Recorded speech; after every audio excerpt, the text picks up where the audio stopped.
Bienvenue sur Vox Africa. Nous sommes aujourd'hui à Kinshasa pour la 5e édition du forum Sultani Makutano.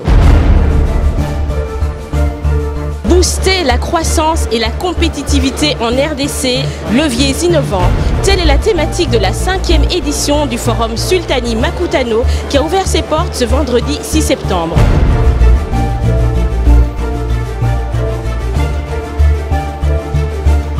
C'est en présence de 5 chefs d'État en exercice et honoraires, dont parmi eux le président de la République démocratique du Congo, Félix Tshilombo Tshisekedi, et le président du Niger, Mamadou Issoufou, devant un parterre d'invités composé de chefs d'entreprise, de politiques, de membres diplomatiques, de médias nationaux et internationaux. Dans son discours, le président Félix Tshilombo Tshisekedi a félicité ce cadre d'échange de haut niveau imaginé par Nicole Soulou entre les pouvoirs publics, le privé et la société civile, et n'a pas caché son ambition de réveiller ce géant qu'est le Congo en partageant sa vision d'avenir pour la relance de la compétitivité de la RDC. Mon ambition est d'œuvrer pour l'émergence de plusieurs millionnaires congolais, ainsi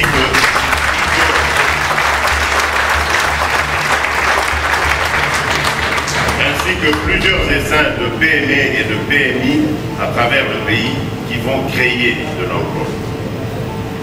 Distingués invités, mesdames et messieurs, la relance de la croissance et l'appropriation de l'économie par nos concitoyens nous mettent en présence d'un triple défi.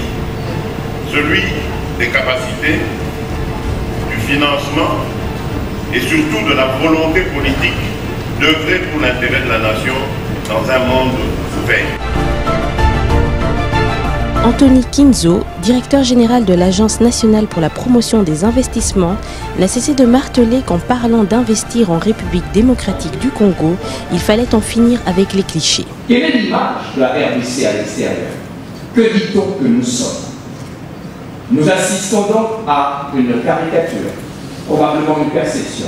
On parle d'Ebola, on parle de corruption, on parle de mauvaise gouvernance, on parle de tellement de choses.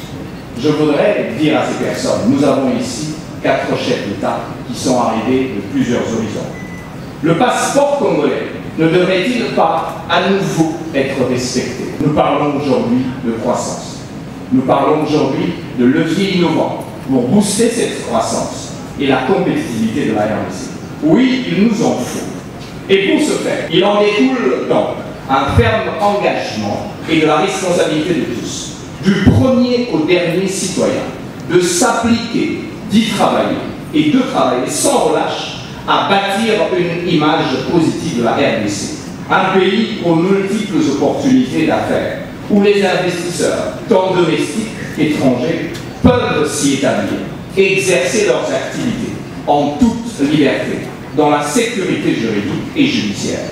Une puissance économique en devenir au regard de ses potentialités. À l'heure de la reconquête de son économie et de son développement, la République démocratique du Congo se trouve à la croisée des chemins avec l'avènement d'un nouveau président et la création de la zone de libre-échange continentale qui vise l'intégration régionale et le développement intégral du continent africain. L'Afrique, notre Afrique, ne peut et ne doit plus être perçue comme un simple marché pour les autres.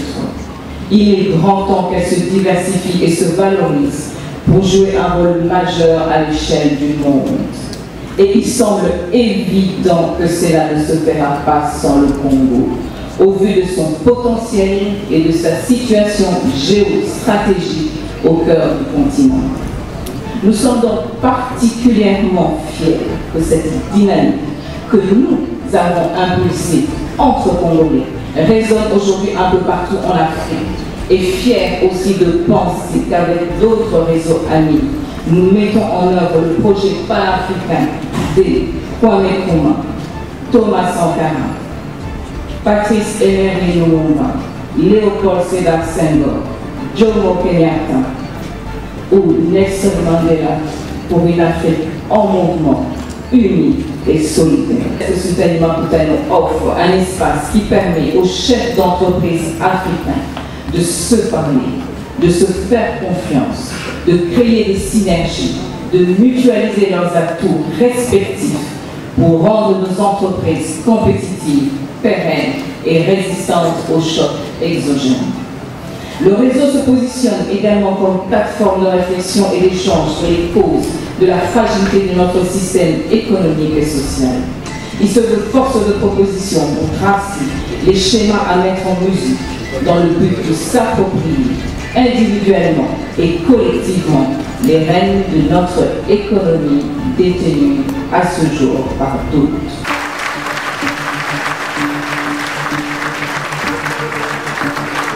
En parlant de leviers innovants, le premier pari de cette 5e édition du Makutano est clair. Ne pas être un forum de plus constatant uniquement ce qui aurait dû être fait et qui ne l'a pas été, mais un forum qui explore des solutions macroéconomiques nouvelles. Ce forum, ça fait le 5e. Vous vous rendez compte que chaque année, on arrive enfin à mettre ensemble les secteurs publics, le monde des affaires et, comme on dit en général, la société civile. Parce qu'un des problèmes de ce pays, c'est qu'on prend souvent au niveau de l'état des décisions sans faire le vrai diagnostic de ceux qui vivent la réalité, c'est le monde des affaires. Et l'importance de Makutano, c'est de faire ce network. Et cette année-ci, vous avez vu, le chef de l'État lui-même est venu, un autre chef d'État en activité, deux autres. On dit qu'enfin, le message de Makutano dit que le développement ne peut pas se faire sans le secteur privé, sans un dialogue constructif. Et enfin en train de passer, et c'est l'importance de cet événement. On se rend compte aujourd'hui qu'il est temps de penser au-delà des revenus que peuvent faire rentrer les mines. Mais c'est obligatoire, je viens de le dire. Les mines, d'abord, sont épuisables. 2, c'est une illusion qui amène tout le monde à regarder tous ces pauvres qui meurent dans l'artisanat. On a mal géré nos mines, on n'a pas civilisé. On aurait dû faire, je m'excuse, comme Houphouët-Boigny, quand elle est arrivée au pouvoir, elle a dit en Côte d'Ivoire, occupons-nous d'abord de développer ce qui est sur le sol, c'est-à-dire l'agriculture, avant de s'occuper du sous-sol. Ça aurait dû, on a inversé dans ce pays la priorité, mais c'est normal, parce que c'est les étrangers. Ils ont fait les mines à l'époque, avant la colonie, maintenant ce n'était pas pour nous. C'est normal. Maintenant, reprenons en main notre destin.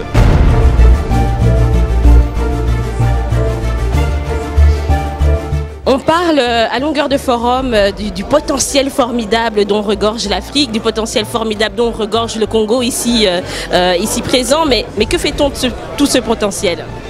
Ben justement, il est temps de le transformer. Hein. Le potentiel, on le connaît.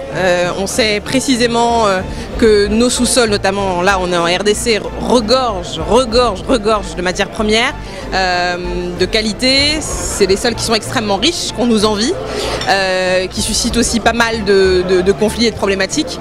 Aujourd'hui, il est temps que les Africains prennent leurs responsabilités, arrivent à transformer leurs matières premières, arrivent à utiliser toute leur potentialité, parce que on a tendance à le dire, là on parlait de l'image de marque. C'est vrai que le préalable pour construire une image de marque pays qui soit positive, qui soit constructive et qui vienne au service du développement économique du pays, c'est important, mais il y a des préalables. Et les préalables, c'est entre autres le fait de pouvoir saisir les défis, les prendre à bras le corps et de se dire que sur les sujets d'énergie, sur les sujets d'infrastructure, la faiblesse des infrastructures, dont nous souffrons malheureusement dans la plupart de nos pays, créons des entreprises qui viennent apporter les solutions, qui viennent construire ces routes, qui viennent alimenter les besoins énergétiques dont nous avons besoin pour avoir de vraies industries. Comment faire pour attirer des investisseurs étrangers, développer le tourisme, promouvoir le Made in RDC ou encore peser dans le concert des nations lorsque le pays souffre d'une image pays négative à l'international? C'est ce à quoi ont dû répondre les panélistes de cet atelier portant sur l'image pays et le benchmark. Quelle est la stratégie du chef de l'État dans le changement de l'image pays de la RDC? Écoutez, je ne sais pas si vous avez suivi nos échanges, mais elle est très simple. C'est déjà d'être visible, de pouvoir porter la voix de la RDC sur la scène régionale, mais aussi internationale, d'une part. C'est aussi de pouvoir, même ne serait-ce qu'en interne, pouvoir offrir aux Congolais justement un changement dans le bien-être et dans le social qui fasse qu'ils puissent se sentir bien chez eux et qu'ils n'aient pas besoin d'aller immigrer ou aller voir ailleurs si l'herbe est plus verte. Et autre chose, c'est à travers tous nos sportifs, tous nos acteurs culturels, c'est aussi de les valoriser, parce que quand on les valorise, on valorise notre culture, on valorise notre dignité, celle d'être congolais, celle d'être africain. Et en fait, sans pouvoir entrer dans tous les détails, mais c'est un petit peu toutes ces stratégies qu'au niveau de la présidence, nous sommes en train de mettre en place pour sortir des chantiers battus et ne pas avoir une communication un peu formelle, comment dirais-je, formelle ou encore du déjà-vu. On essaye vraiment de faire les choses autrement et différemment. Vous avez déjà rencontré une femme blanche qui porte un pagne, comment elle est fière d'avoir bien porté ce pagne? Et nous-mêmes, on a honte. On préfère s'habiller sur des noms, des grands couturiers. Quand on vous respecte, quand vous avez mis du je ne sais quoi, je refuse même de citer des noms.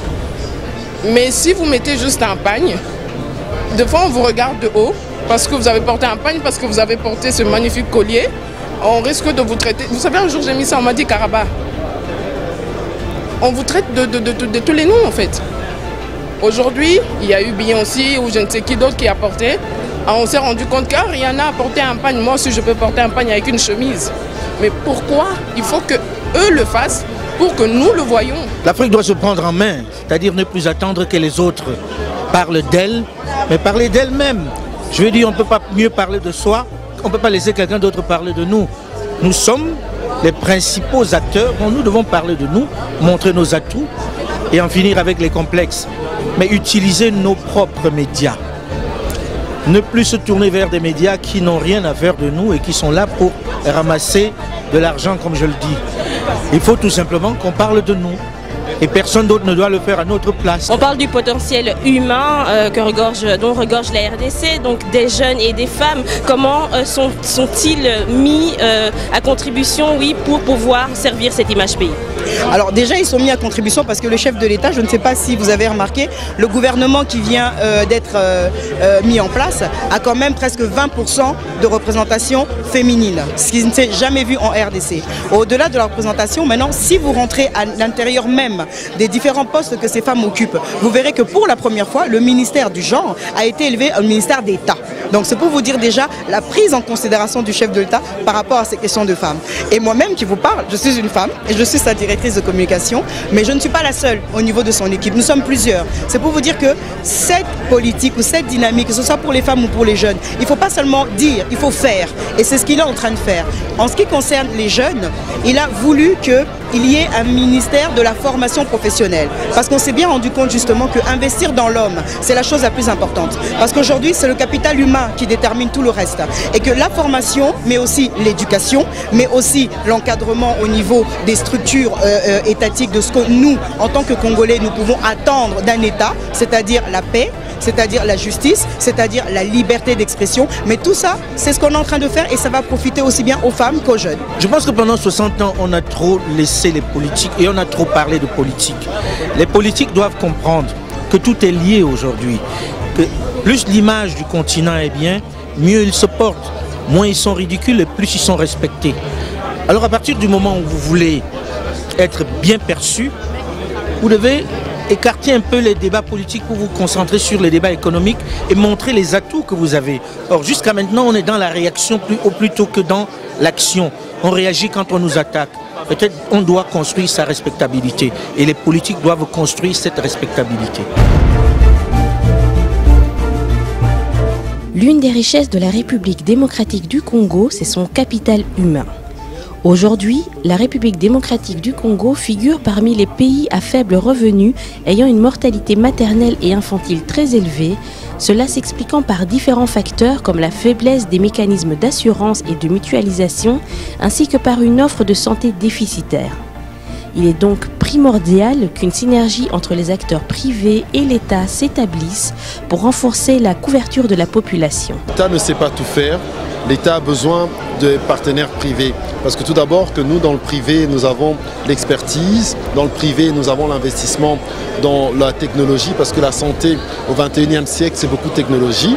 Et malheureusement, on a fait un constat parce que c'est que la santé en RDC est organisée de façon très mosaïque. C'est que nous avons parlé de récrotrauma. C'est quoi récrotrauma? En fait, tout simplement, c'est que madame devait savoir que au jour d'aujourd'hui, les premières causes de mortalité dans le monde, ce sont les maladies cardiovasculaires et des cancers.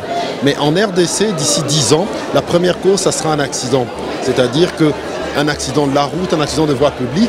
Et là, ça nécessiterait maintenant d'avoir un groupe d'hôpitaux organisés qui puissent permettre de tout réguler. Et c'est ce qui fait que Recotroma, ce que nous proposons dans ce panel de santé, de mettre en application, et nous allons nous faire aider par les assureurs, par des financiers pour essayer de financer. Ça, c'est vraiment du concret pour ce Makutano 5 que je tiens à féliciter. Est-ce qu'à votre niveau, vous avez pu identifier les besoins en matière de santé ici au Congo?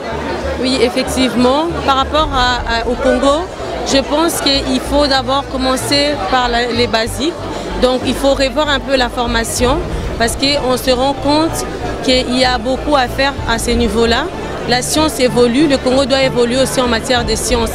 C'est là, comme je prends toujours l'exemple du docteur Tatete, avec la chirurgie vasculaire minimale invasive, on est venu pour réapprendre une autre façon, un autre moyen de soigner les varices.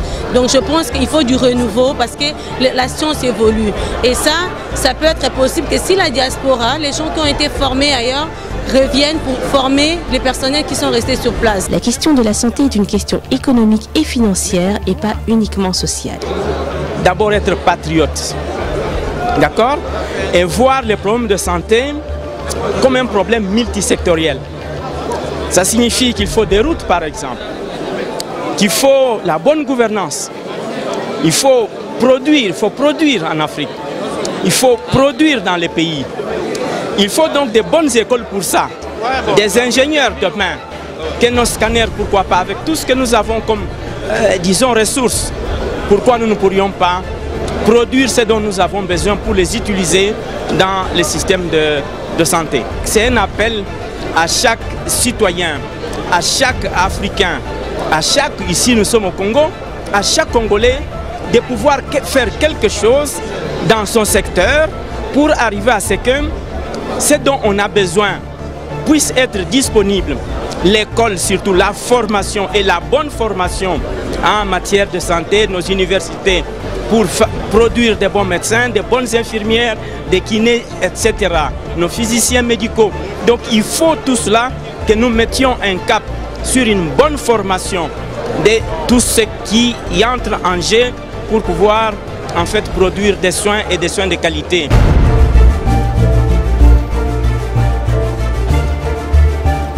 Depuis 2 ans, le groupe Jeune Afrique a créé à travers son initiative Africa CEO Forum le premier réseau uniquement réservé aux femmes pour répondre à la problématique de la représentativité des femmes dans les conseils d'administration. Ce réseau, organisé en 6 clusters sur l'Afrique tout entière, est dirigé pour l'Afrique centrale par 2 clusters managers, Valérie Neil et Nicole Soulou, gérant 8 pays dont la République démocratique du Congo. Fort du succès des premières activités depuis 2018, Nicole Soulou et Valérie Neil se sont donné comme pari lors du forum Makutano de réunir près de 200 femmes pour l'objectif de ce réseau qui est de privilégier les réflexions qui influenceront les législations et les politiques pour un meilleur équilibre entre les femmes et les hommes au poste de direction.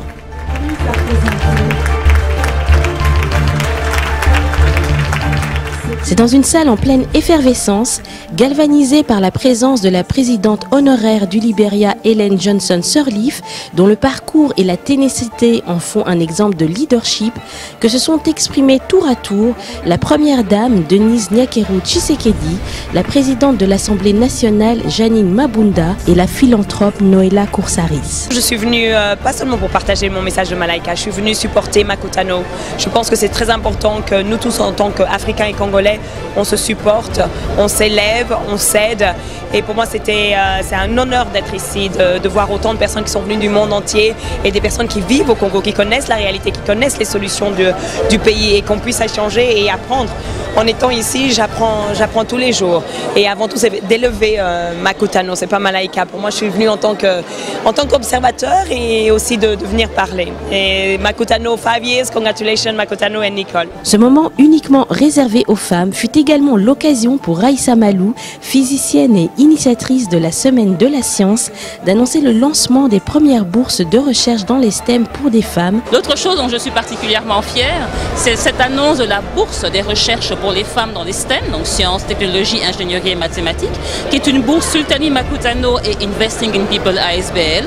Vous savez que nous organisons tous les ans la Semaine de la Science et des Technologies, donc la 7e édition aura lieu l'année prochaine. Ce que l'on a absolument voulu, c'est de pouvoir soutenir ces femmes qui vont dans les STEM pas seulement au niveau des études, mais de leur permettre d'aller le plus loin possible jusqu'au niveau de la recherche. Et ces femmes, elles ont besoin d'un appui, elles ont besoin de modèles, elles ont besoin de fonds à leur disposition et je suis très heureuse qu'on ait pu mettre en place ces bourses, qu'on ait pu les lancer, les présenter ici au Sultani Makutano. Et c'est lors de la 7e édition qu'on va présenter les premières bénéficiaires de la bourse Recherche Femmes STEM Sultani Makutano Investing in People. Qu'on s'aime ou qu'on s'aime pas, qu'on se haïsse ou pas, l'Afrique doit s'unir. Pendant 2 jours, plus de 1000 participants, dont 5 présidents de la République en exercice honoraires ou représentés, 650 chefs d'entreprise, 250 invités issus de 30 pays ont partagé des moments d'une rare intensité.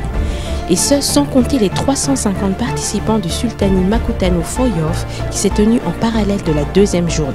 Lors des 32 sessions animées par quelques 30 modérateurs et enrichies de l'expertise de plus de 100 panélistes, le forum Sultani Makutano a consolidé son ambition de devenir une rencontre panafricaine de premier plan et l'endroit où l'Afrique se rencontre. J'ai parlé de ça à mes pairs africains, je les ai invités du haut de la tribune à venir ici. Je crois que c'est une très belle vitrine, un très bel événement qui est à encourager et moi je m'inscris là-dedans, je l'encouragerai. Je suis comblé.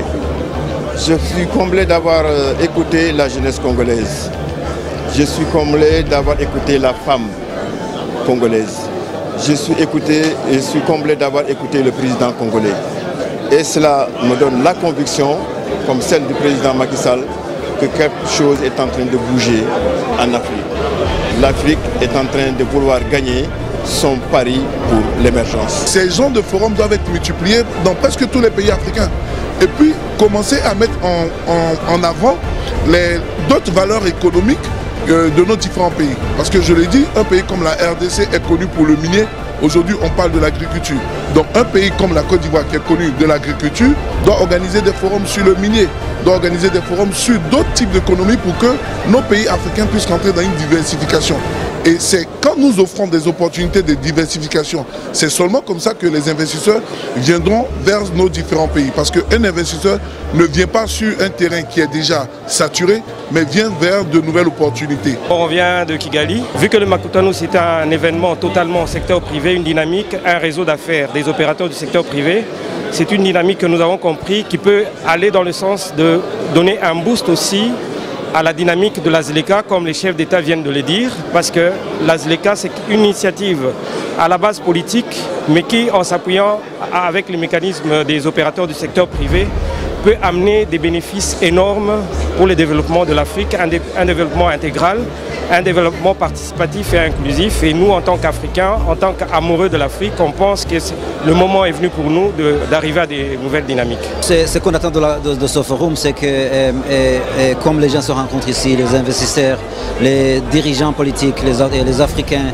les businessmen, tout ce qu'on attend de ce forum, c'est que les gens comprennent, comme le président du Niger vient de le dire, que par exemple le niveau de l'industrialisation est très bas en Afrique. Et pour nous, c'est très important que les gens comprennent que l'Afrique doit nourrir l'Afrique. Quand on parle des chaînes de valeur, comme le président du Niger a dit, toutes les transformations sont faites à l'extérieur. Donc nous, en tant que des investisseurs dans l'agroalimentaire, on attend à ce que tout le monde comprenne que ce secteur d'industrialisation est vraiment crucial pour le développement de l'Afrique. Les Congolais ne se retrouvent pas ensemble pour discuter du problème et de l'avenir de leur pays. Alors je trouve que non seulement je parviens aussi à rencontrer des jeunes gens avec beaucoup d'expertise dont on a besoin, donc c'est une façon aussi de recruter.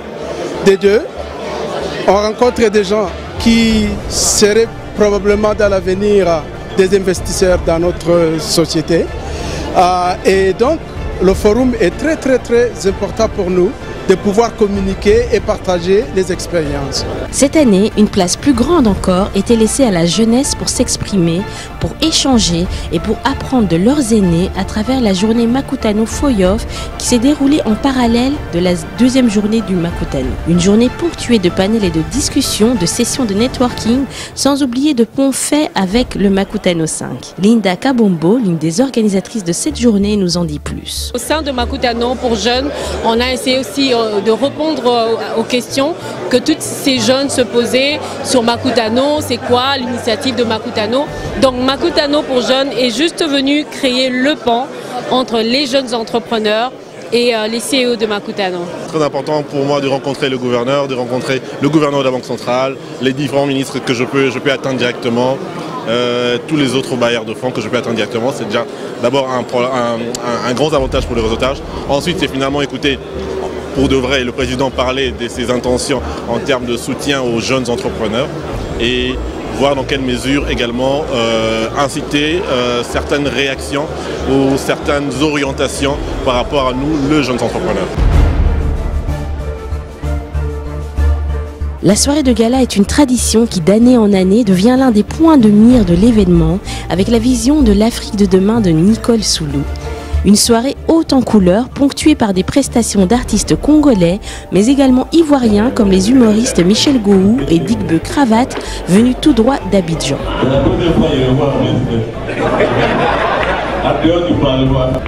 C'est en présence du président de la République démocratique du Congo, Félix Tshilombo Tshisekedi, du président honoraire du Ghana, John Dramani Mahama, présent pour la deuxième année consécutive, de la présidente honoraire du Libéria, Ellen Johnson Sirleaf, et de centaines d'invités qu'ont été décernés les Makutano Awards, qui ont à nouveau récompensé et mis en lumière l'excellence congolaise. Merci à toutes les équipes de Vox Africa et merci à vous de nous avoir suivis.